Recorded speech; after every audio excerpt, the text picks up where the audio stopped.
M4 TV news కి స్వాగతం. నేటి ముఖ్యాంశాలు.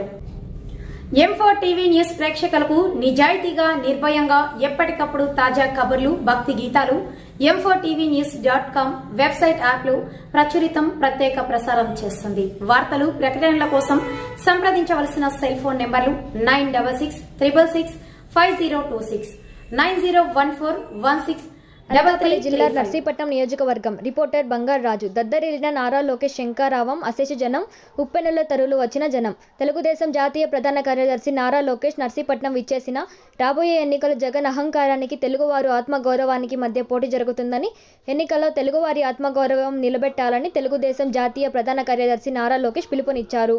మంగళవారం అనకాపల్లి జిల్లా నర్సీపట్నంలో జరిగిన శంఖారావం సభలో ఆయన పాల్గొన్నారు. లోకేష్ రాకతో టీడీపీ శ్రేణులు బైక్ ర్యాలీ నిర్వహించారు. అనంతరం జరిగిన సభలో ముందుగా తెలుగుదేశం పార్టీ బ్యూరో సభ్యుడు, మాజీ ముఖ్యమంత్రి అయ్యన్న పాత్రుడు మాట్లాడుతూ, మద్యం నిషేధం చేసిన తర్వాత తిరిగి ఓట్లు అడుగుతానని చెప్పిన జగన్ మోహన్ రెడ్డి మాట తప్పి మడమ తిప్పానన్నారు. తాను రాజకీయాలకు వచ్చిన 40 సంవత్సరాల్లో మద్యంపై అప్పు తెచ్చిన ముఖ్యమంత్రిని చూడలేదని ఆయన విమర్శించారు. హైదరాబాద్ లో పంజగుట్ట పోలీస్ స్టేషన్ లో చితకబాదారు. ఇది చాలా మందికి తెలియదు ఇక్కడ. అందుకే ఆయన నాడు నేడు అని ప్రాక్టీస్ అందరూ బా ఎంత బాగుందిరా అని అనుకున్నారు. 32,000 పాఠశాలల్లో పనులు ప్రారంభించి ఆపేసింది ప్రభుత్వం. ఈ జగన్ ఎంత మెంటలోడ్ అనేది ఒక ఉదాహరణ ఇస్తా. మనం కట్టిన ప్రభుత్వ భవనాలకి, మనం కట్టిన పాఠశాలలకి రంగులేసి ఏదో పెద్ద పొడిచినట్టు, పీకినట్టు ఈరోజు చిత్రీకరిస్తున్నారు. అంతెందుకు తల్లి, ఈరోజు మన విద్య మన పిల్లలకి దూరం చేశాడు ఈ ముఖ్యమంత్రి. ఏకంగా పాఠశాలలన్నీ మూసేసి అన్ని పాఠశాలలు ఒకే దగ్గర తీసుకొస్తాడంట.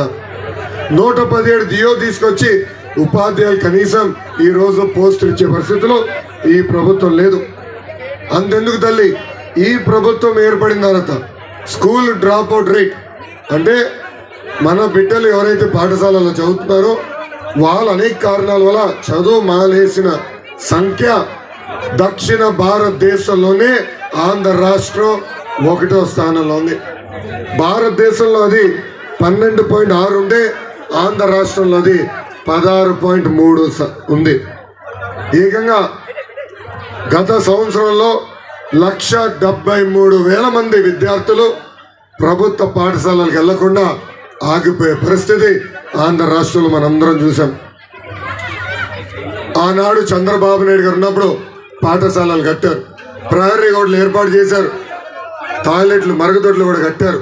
అంతెందుకు ఏకంగా డిజిటల్ క్లాస్ రూమ్స్ కూడా తీసుకొచ్చిన ప్రభుత్వం తెలుగుదేశం ప్రభుత్వం.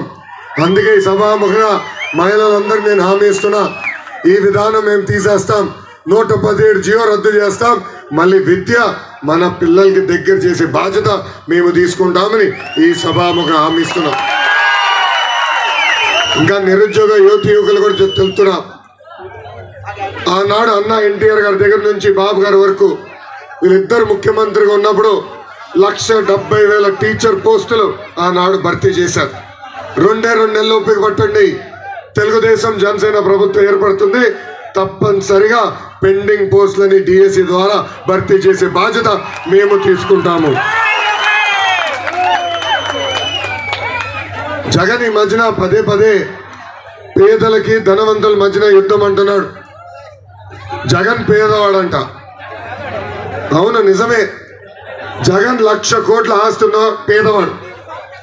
జగన్ 1,00,000 రూపాయలు ఖరీదైన చెప్పులు వేసుకుని తిరిగే పేదవాడు. నిజమే. జగన్ 1,000 రూపాయలు విలువైన వాటర్ బాటిల్ నుంచి నీరు తాగే పేదవాడు. నిజమే. Jagan Bharathi cement Sandur power plant ఉన్న పేదవాడు. నిజమే. హైదరాబాద్లో ఒక ప్యాలెస్, బెంగళూరులో ఒక ప్యాలెస్, ఇడపలపాయలో ప్యాలెస్, మంగళగిరిలో ఒక ప్యాలెస్, ఇప్పుడు విశాఖపట్నంలో ప్యాలెస్ ఉన్న పేదవాడు. తల్లి, పేదవాడు ధనవంతుడు మధ్యన యుద్ధంగా తల్లి. 2 నెలల్లో జగన్ అహంకారానికి తెలుగువాడి ఆత్మ గౌరవం మధ్యన యుద్ధం జరగబోతుంది. 3 ఎన్ని చేతులది చూపించండి.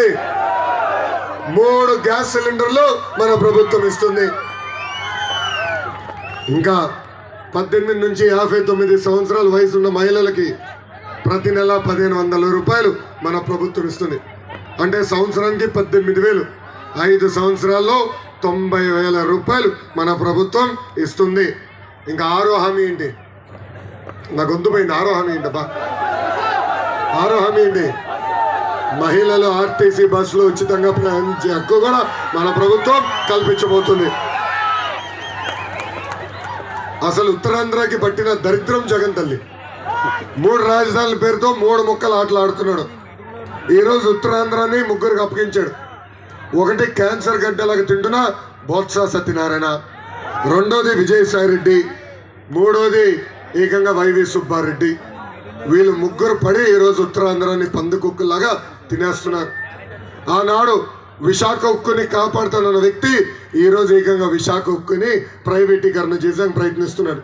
అందుకే ఈ సభాముఖంగా ప్రజలు నేను హామీ ఇస్తున్నా, అవసరమైతే ఆంధ్ర రాష్ట్ర ప్రభుత్వమే ఆ విశాఖ ఉక్కు కొనుగోలు చేసి ప్రైవేటీకరణ జరగకుండా చేసే బాధ్యత మేము తీసుకుంటాం.